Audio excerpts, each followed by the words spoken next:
حضرت امام زین العابدین علیہ السلام واقعہ کربلا کے بعد باقی ساری زندگی راتوں کو جاگ جاگ کر رویا کرتے تھے۔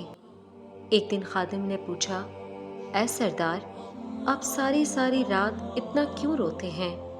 تو آپ نے فرمایا کہ حضرت یعقوب علیہ السلام 40 سال تک حضرت یوسف علیہ السلام کے غم میں روئے، اور حضرت یعقوب علیہ السلام کو علم تھا کہ حضرت یوسف علیہ السلام زندہ ہیں، اس کے باوجود آپ رو رو کر نابینا ہو گئے، جبکہ میرا سارا خاندان بھوکا پیاسا شہید کیا گیا۔